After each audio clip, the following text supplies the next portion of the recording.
नमस्कार मंडळी, S S food कट्टा या चॅनलमध्ये आपलं स्वागत आहे. महाशिवरात्र जवळ आली आहे, तर उपवास तर असतोच. मग उपवासाला साबुदाणा वडा, खिचडी खाऊन जर तुम्हाला कंटाळा आला असेल, तर ही रेसिपी शेवटपर्यंत नक्की पहा. बाहेरून खमंग व आतून मऊ गोडसर अशी रताळ्याची दशमी ही रेसिपी आज आपण पाहणार आहोत. रेसिपी शेवटपर्यंत नक्की पहा. चला तर या रेसिपीचंच प्रथम आपण साहित्य बघून घेऊया. त्यासाठी लागणारं साहित्य आहे, इकडे मी 1 कप साबुदाणा घेतलेला आहे. त्यानंतर 2 रताळी अशी मी तुकडे करून उकडवून घेतलेले आहेत. त्यानंतर 1 कप गूळ घेतलेला आहे किसून, तूप घेतलेला आहे आणि 1 चमचा वेलची पावडर. चला तर रेसिपीला सुरुवात करायची आहे. इकडे मी फ्राय पॅन घेतलेला आहे. फ्राय पॅनमध्ये आपण आता सर्वप्रथम साबुदाणा आहे तो भाजून घेणार आहोत. गॅसची फ्लेम इकडे मीडियमच ठेवा.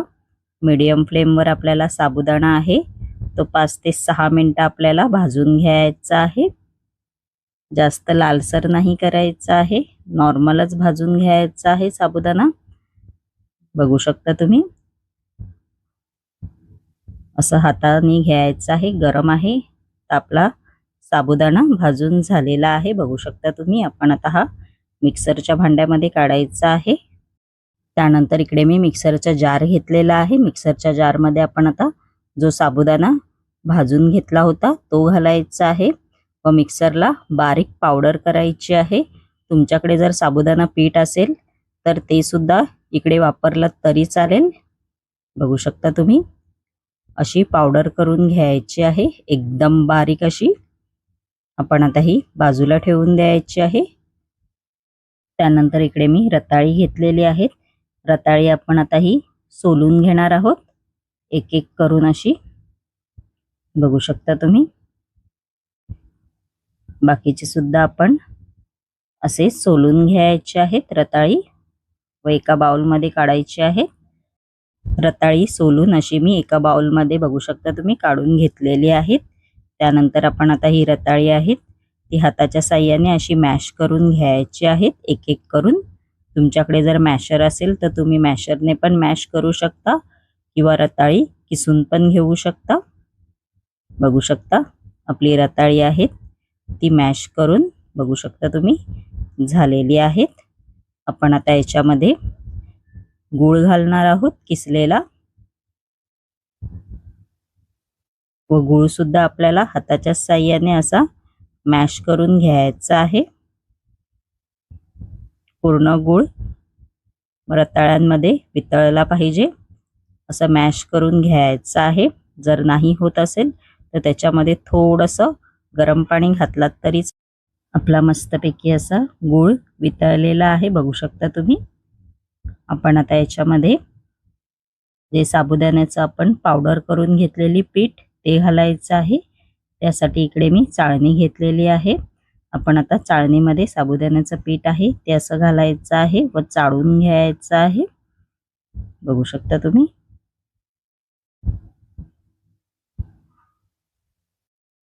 आपलं पीठ आहे ते चाळून झालेलं आहे. आपण आता याच्यामध्ये वेलची पावडर आहे ती घालायची आहे. तुम्ही जायफळ पण घालू शकता. हाताच्या साहाय्याने आपण आता हे सगळं मिश्रण आहे ते असं मिक्स करून घ्यायचं आहे, चांगलं मळून घ्यायचं आहे. इकडे पाण्याचा वापर आपल्याला अजिबात नाही करायचा आहे. बघू शकता तुम्ही, आपलं मळून झालेलं आहे. आपण आता याच्यामध्ये थोडंसं तूप घालायचं आहे. परत आपण आता हे मळून घ्यायचं आहे, डो तयार करून घ्यायचा आहे. बघू शकता तुम्ही, चांगलं मळून घ्यायचं आहे. बघू शकता आपलं मळून झालेलं आहे आणि आपला डो सुद्धा तयार झालेला आहे. त्यानंतर इकडे मी पोलपाट घेतलेला आहे. पोलपाटावरती आपण आता थोडंसं साबुदाण्याचं पीठ आहे ते घालायचं आहे. त्यानंतर असा गोळा घ्यायचा आहे व आपण आता हा गोळा आहे तो असा लाटून घेणार आहोत. साईडने पीठ असं थोडं फाटतं, चिंता करायची काही गरज नाहीये. आपण आता हे मस्तपैकी असे गोल आकाराचेच करणार आहोत। बघू शकता तुम्ही असा डबा घ्यायचा आहे किंवा ताट वगैरे असेल तरी चालेल। बघू शकता मस्तपैकी असा गोल आकार आलेला आहे। पण आता हे मस्तपैकी असे शेकून घ्यायचे आहेत, जसं चपाती शेकवतो तसे। त्यानंतर इकडे मस्तपैकी मी असा तवा घेतलेला आहे। तव्याला आपण आता थोडंसं तूप लावायचं आहे। त्यानंतर जे आपण दशमी तयार केलेली आहे ती घालायची आहे व जसं आपण चपाती शेकवतो तसंच या अशा शेकून घ्यायच्या आहेत।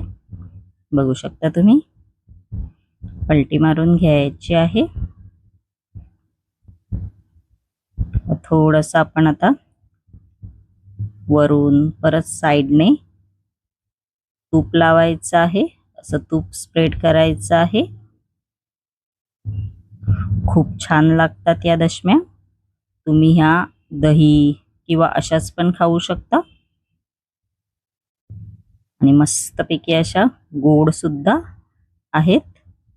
नक्की ही रेसिपी तुम्ही करून पहा आणि झटपट तयार होणारी आहे ही रेसिपी। बघू शकता मस्तपैकी आपल्या रताळ्याच्या दशम्या तयार झालेल्या आहेत।